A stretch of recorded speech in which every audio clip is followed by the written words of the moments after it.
Hi, my name is Venus O'Hara and welcome to another video. Today I'm going to be answering your questions about sex toys, orgasm and lots of things that you've been writing to me about. So first of all, let's talk about sex toys. I have a question from Brazil. Hi, I'm from Brazil and satisfiers are very expensive here. So I wanted to know, what do you think about Tracy's dog? Is it a good alternative? Well, as you know, I have reviewed many products from Tracy's dog and I think they're definitely a good alternative, but they are much stronger. So if you can handle that extra power, then definitely go ahead. However, I would definitely try on satisfier.com. I know that the toys tend to be quite reasonably priced on that website and you'll be redirected to a local vendor perhaps. But definitely try satisfier.com, and also trying to buy Satisfier on Amazon. I know that here in Europe the prices are pretty good, so I hope this helps and I hope you can get some good sucking orgasmic toys. But with Tracy's dog, I would avoid the one that's, what's it called again? I think it was called P-Cat. I reviewed that one, but that was like seriously strong. So unless you can handle something that's seriously strong, then I wouldn't recommend it. But the one that's the G-Spot toy as well, oh my god, that was seriously explosive. And I actually remember the orgasm from that one. It was unforgettable. So yeah, very, very intense, but that's if you want dual stimulation, of course. So I know that toy that has vibration in the G-spot part and then the sucking on the clitoris, so it's wow, crazy. But I have actually also reviewed many sucking toys from different brands. But Tracy's dog, actually recently I reviewed one which looked like a duck. That one is fantastic, and I actually had my very first squirting experience with it. That was very cute, fits very nice in the hand, and I think it's reasonably priced. I hope that's available in Brazil, and if not, then definitely try what I told you about satisfier.com, etc. Okay, let's see, next question. Okay, this is quite interesting. Why don't you get a man to please you instead of using all of those toys? Ooh, I think why do people think that sex toys and men are mutually exclusive? That's not true at all. Definitely not true. I think sex toys definitely enhance my sex life with Mars O'Hara, and I think he enjoys helping me work as well. It's very funny actually, the other day I had to review a box of lots of different toys. It'll be published in a few days, and it had massage oil, massage glove and some toys, etc. And I was just there, I think it was a Monday, and I was just lying in bed trying all this stuff, and I was kind of feeling guilty. Oh my god, I should be doing something at my desk. And I was like, no, this is my job, cool. You know, just lying in bed with Mars O'Hara and testing lots of products and getting his opinion. It was quite cool to say that was work and fun, of course. So definitely not mutually exclusive. And I think now that attitudes are definitely changing towards sex toys. I know that maybe 15 years ago there was a lot of rejection, or you know, people were thinking, or in my experience anyway, that if you had a sex toy it meant that you didn't have a satisfying sex life, which is not true at all. I think sex toys are your helpers and they are not your rivals in the bedroom. And that goes for any gender as well. I mean, I've been testing lots of male sex toys as well, and I don't feel that, oh my god, I want to be the one who's making you come, not this toy. And I think that's really an ego thing, whereas the objective should always be pleasure, your own pleasure and your partner's pleasure, and pleasure together. Isn't that wonderful? Let's see. Oops, and here's another question. What do you think about meeting a lover on the internet? Nothing momentary. Someone special who lives far away. Well, it's very interesting. I've done that lots actually, many years ago. I've had lots of cyber relationships. And it's incredible how you can feel so close and intimate with someone you've never met before.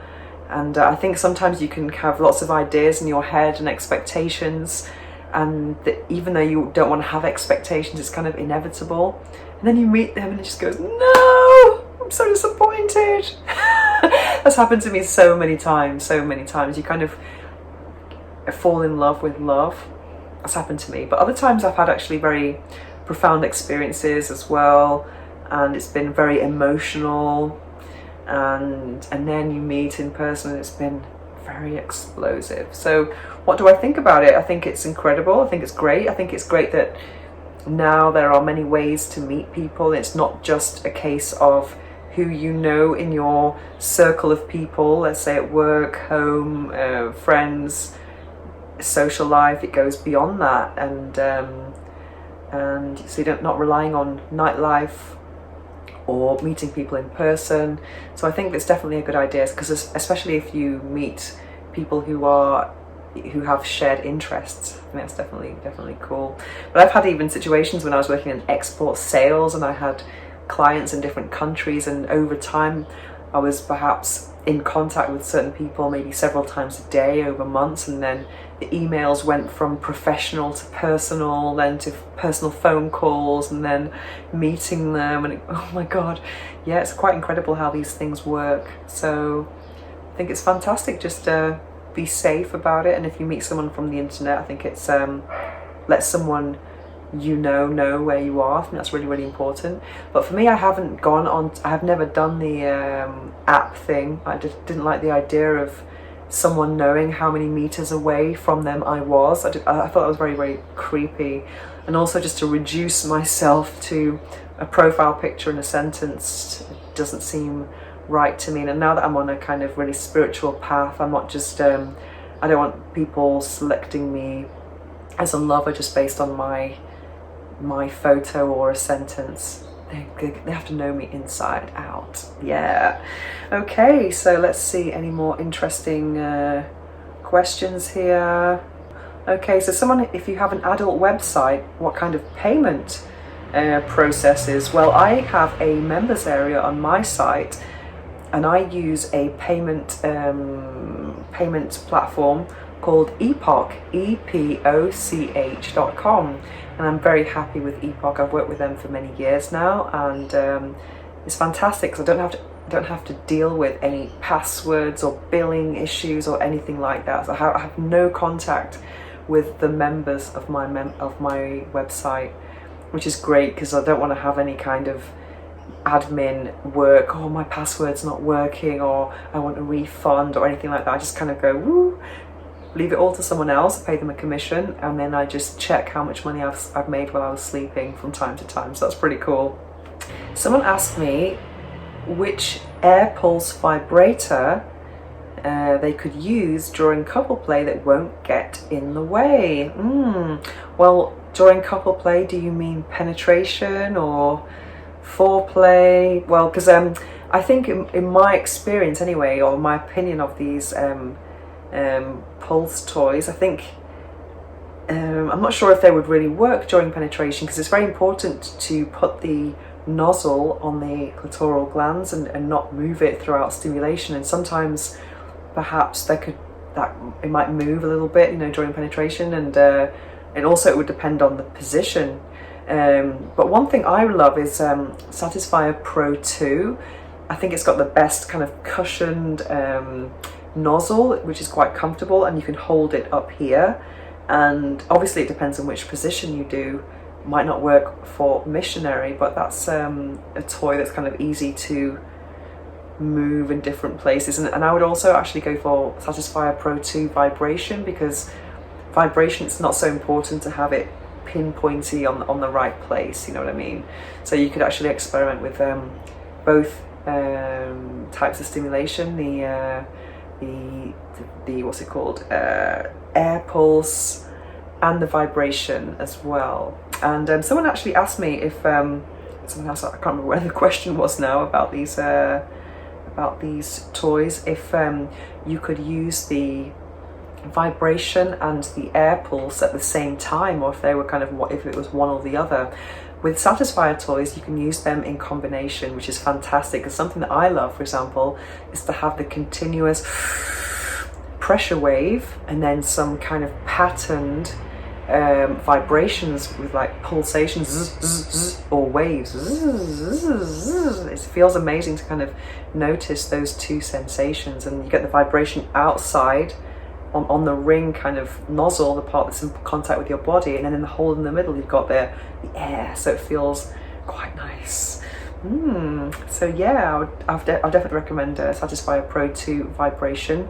But in terms of something being small and not getting in the way, it's a bit difficult really. It's a bit difficult. I think it depends on which type of, what position you want to use, or what your normal position is. But and sometimes they might not be so easy to hold.